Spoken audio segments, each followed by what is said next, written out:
শুভ সকাল বন্ধুরা, সবাই কেমন আছেন? আশা করি সকলেই ভালো আছেন আর আমরাও ভালো আছি।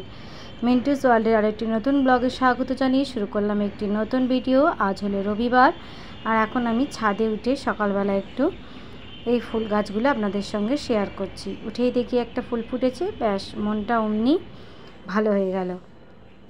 ওদিকে নয়নতারাও ফুটেছিল, তো জবা ফুলটাই আপনাদের সঙ্গে দেখালাম। তারপর নিচে নেমে ঘরদোরগুলো ঝাড়মোছ করে ফ্রেশ হয়ে চলে এলাম ছেলে মেয়ে বরের আমার নিজের সবার টিফিন বানাতে। কেননা বাবান ঘুম থেকে উঠে একটু অঙ্ক করছিল, ওকে বলেই আমি ছাদে উঠেছিলাম যে তুই কর, একটু পরে নেবে, আমি টিফিন ফিফিন বানাচ্ছি। এবার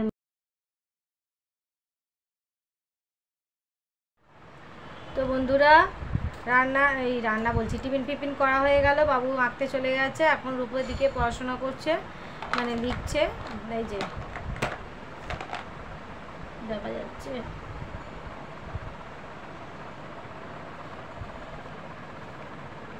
ও লিখুক। আর এখন আমি রান্নার জোগাড়, বরকে বলেছিলাম কি কি করব আজকে। আজও একটা নতুন ধরনের রান্না করছি, কখনো করিনি, মানে দেখি ভালো লাগে শুনি যে সবাই করে। আজকে এই রান্নাটা করেছি, তো আমি কখনো এটা খাইও নি, করিও নি। তা ভাবলাম আজকে আমি নিজেই ট্রাই করবো, ইউটিউব থেকে শিখে নিয়েছি। এবারে বরকে এনে দিতে বলেছি। ও তো এইসব হাবিজাবি রান্না খায় না কখনো। রান্নাটা কিন্তু খুব ভালো, আপনারা করেন নিশ্চয়ই। তো আজকে আমি প্রথমবার ট্রাই করছি, জানি না কেমন হবে, কাটতেও জানি না। তো চলুন দেখিয়ে দিই কী রান্না করবো, চলুন। তো দেখুন বন্ধুরা, এই যে এটাকে বলে কচুর শাক, আপনারা তো সবাই চেনেন, বলেই তো দিলাম। এটা আমার খুব খাওয়ার ইচ্ছে হয়েছিল, কেন জানি না, তাই আজকে নিজের ইচ্ছাকেই দাম দিলাম। মাঝে মাঝে নিজের ইচ্ছাগুলোকেও দাম দিতে হয়, তাই না? এই যে দেখুন, প্রথমে আমি এগুলোকে একটু জল ন্যাংরা করে জলে ভিজিয়ে মুছে নিচ্ছি, কারণ এগুলো তো অনেক নোংরা থাকে। এবারে ও বলেই ছিল কাটাও বিক্রি হচ্ছে, তাহলে কি কাটা নিয়ে আসবো? আমি বললাম কাটাটা নিয়ে আসবে, সেখানে তো ওরা এরম ওপেন কেটে দেয় না, ওরা কি আর এত যত্ন করে মুছে ধুয়ে তারপর কাটে? তাতে কি হয়, নোংরা শুদ্ধই কাটা হয়। একটা পরিষ্কার পরিচ্ছন্নেরও জিনিস আছে, যতই হোক এগুলো তো জলা জমি বা পুকুরে এইসব জায়গাতেই হয়।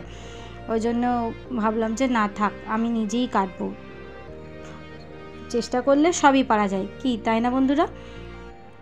বলে দেখুন আমি এগুলো পরিষ্কার করে নিচ্ছি, ভেতর দিকগুলোও করে নিচ্ছি। এই যে ভেতরের ময়লাগুলোকেও এই যে করতে গিয়ে ছিঁড়েও গেল একটু দেখাতে গিয়ে।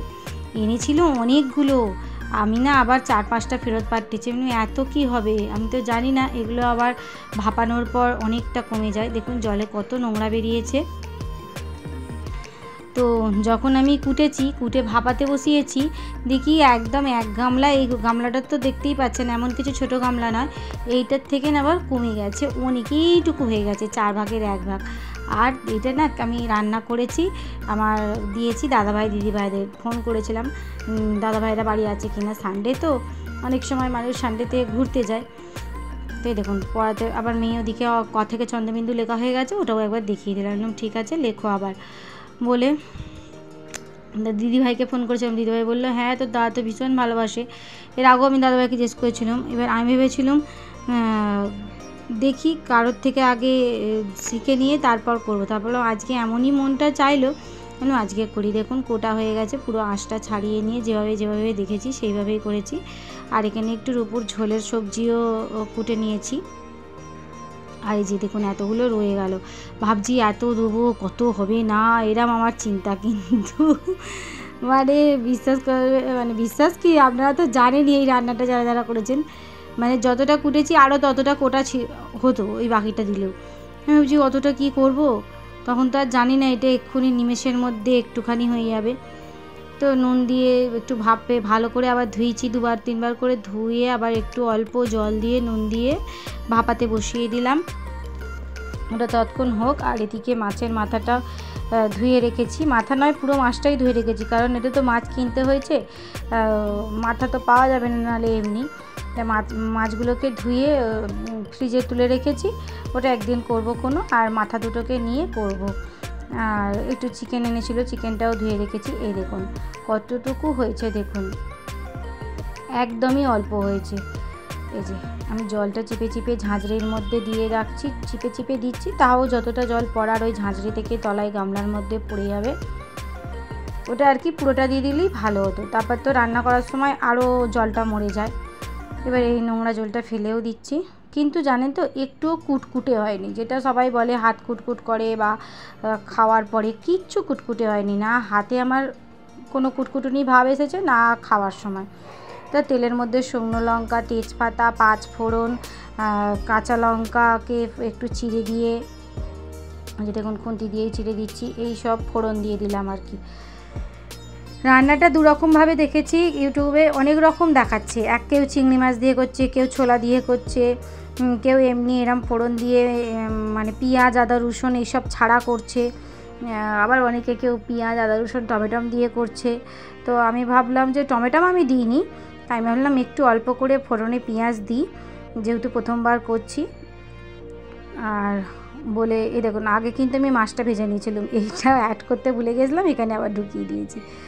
তো বলে ওই ফোড়নে পেঁয়াজটা দিয়েছি, আর ওই একটু আদা বাটা দিয়েছি, অল্প করে আদা বাটা দিয়েছি। আর নুন তো যেহেতু আগে দেওয়াই আছে সেদ্ধর সময়, তাই অল্প একটু নুন দিলাম, হলুদ দিলাম, ব্যাস এইটুকুই মশলা, আর কিছু দিইনি। এইটাকেই অনেকক্ষণ ধরে কষেছি, কষার পর ওই কচুর শাক যেটা আমি সেদ্ধ করে রেখেছি ওটা দিয়ে দিয়েছি।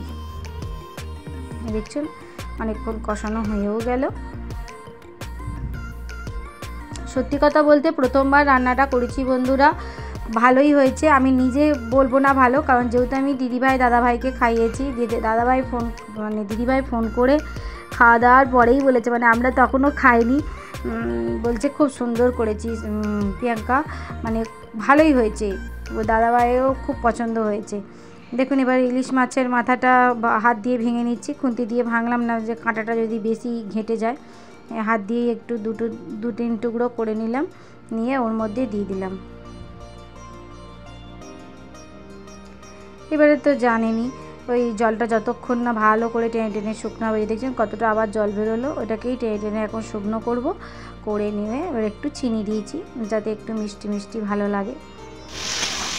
হয়েও গেছে দেখুন, পুরো কড়াই এবার লেগে যাচ্ছে।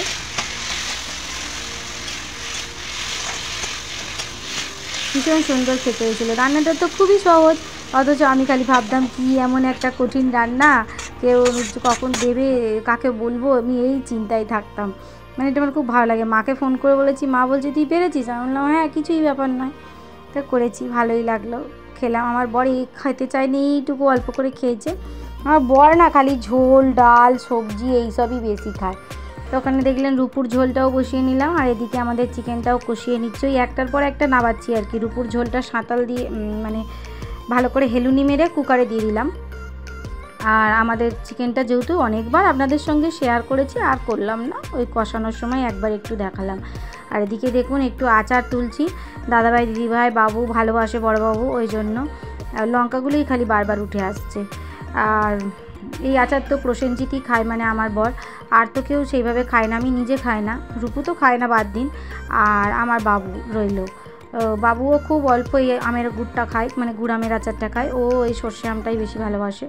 তাই বললাম দাদাভাই দিদিভাইকে আর একবার দিয়েছিলাম, আর একবার দিয়ে দিই যা আছে। এবার কচুর শাকটাও তুলেছিলাম, সেই ভিডিওটা কি ক্লিপিং নষ্ট হয়ে গেল বুঝতে পারলাম না, মনে হয় ভিডিও এক এক সময় আমি অন করি ক্যাবলার মতন, জানেন তো, ভিডিওটা অন করি কিন্তু টাইমিংটা অন করি না, করে অথচ ভিডিও করছি, অথচ যখন পরে দেখছি যে হয় না, আমার মনে হয় ওই সময়টা ওরকমই কিছু একটা হয়েছে। তো যাই হোক, তারপরে এই বাসন টুসন কতগুলো মেজে নিই, এখনও কিন্তু চিকেনটা ফুটছে, কিছুটা বাসন না নামিয়ে নিলে হবে না, আমি আবার স্নানেও যাব। এই বাসন কয়েকটা মেজে তলাটা মুছে নেবো, নিয়ে তারপর যাবো। আর ওরা যেহেতু একটু টিফিন ভারী করেছে, খিদেও ওদের পায়নি। আর রূপুকে স্নান করে 2টো বিস্কিট হাতে দিয়েছিলাম, ও বিস্কিট খাচ্ছিল। এ দেখুন চিকেনটাও হয়ে এসেছে, একবার খুলে দেখে নিলাম, আবার একবার চাপা দিয়ে স্নানে চলে যাব।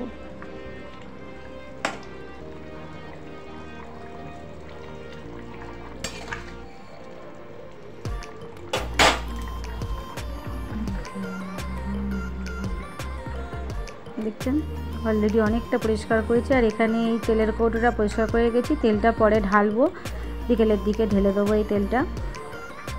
বাসনও অনেকগুলো মাজা হয়ে গেছে। তো বন্ধুরা রান্না করে চলে এলাম, স্নান সেরে, দেখলেন তো কাজ সেরে কিছুটা। এখন এদেরকে খেতে দিয়ে দিই। এই যে এখানে একজন বসে আছে, মোবাইল গেম খেলছে। চলুন রান্নাগুলো একবার আপনাদেরকে দেখিয়ে, চলুন এবার রান্নাগুলো দেখে নিন একবার। এই যে কচুর শাকটা তো দেখছেন, এই যে হাফ হয়ে গেছে, হাফ দিদিভাইকে দিয়েছি, হাফ আমাদের রেখেছি। আর এই যে ভাত, আর এরপরে আছে রূপুর জন্য ঝোল। এই যে সমস্ত রকম সবজি দিয়ে মেটে দিয়ে, চিকেনের মানে থায়ের দিকগুলো দিয়ে, যেগুলো নরম হয় কুকারে সিটি মেরে নিয়েছিলাম। আর এবার আমাদের আসল জিনিস, চিকেনের লাল লাল ঝোল। মানে আজকের দুপুরটা পুরো জমে গেছে বন্ধুরা। ইলিশ মাছের মাথা দিয়ে কচুর শাক, আবার চিকেন কষা, ঝোল বলুন কষা বলুন যাই বলুন। আবার এদিকে আবার দিদিভাই পাঠিয়েছে, দিদিভাইয়ের বাড়িতেও তো আজকে চিকেন হয়েছে। এক্ষুনি উল্টে দিচ্ছিলাম, আর ডানাতে ক্যামেরা, বাঁ হাতে খুলছি। দেখুন দিদিভাইয়ের ঝোলের কালারটা দেখুন, কি অপূর্ব হয়েছিল। আমার বাবু আবার আমার ঝোল খায়নি আজকে, জেম্মার ঝোল দিয়েই ও কিন্তু ভাত খেয়েছে। ওর ভীষণ ভালো লেগেছে, ও তো একটু এরম লাল লাল কষা কষাই ভালোবাসে। আর এই যে এখন বসেও পড়লাম, বাবু মানু বরকে খেতে দিতে দিয়ে এবার আমিও খেয়েই নেবো। আমি আজকে খেয়ে নিয়েই বাসন মেজেছি বাকিটা, কারণ যেহেতু অর্ধেক বাসন মেজে রেখেছি তাই আর আজকে চাপটা নেই। এই যে দেখুন রূপুকেও দিয়ে দেবো।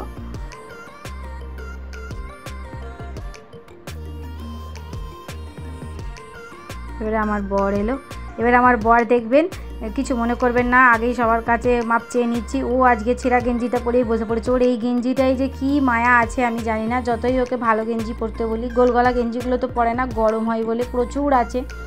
আর এই স্যান্ডো গেঞ্জিটাতে ওর কী যে মায়া, যতক্ষণ না আমি ওই গেঞ্জিটা টান মেরে ফেলবো ও কিন্তু ওই গেঞ্জিটা ছাড়বে না, বলে এটাই ভালো, এটাই ফ্যাশন বলে ওই ছেঁড়াটাকেই পড়েছে। আর বসেও পড়েছে কেমন, আর আমি অতটা লক্ষ্য করিনি, যেহেতু সব কাজ সেরে আস্তে আস্তে দুটোর ওভার হয়ে গেছে, ছেলে মেয়েকে ভাত দেবো, ওই জন্য বসেও পড়েছি। যখন এডিটিং করছি তখন দেখছি, তাই প্লিজ কেউ কিছু মনে করবেন না।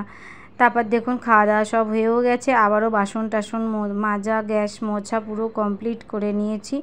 আর ওদিকে ছেলে মেয়ে বর সবে শুয়েছে, এখনও ঘুমায়নি ওরা।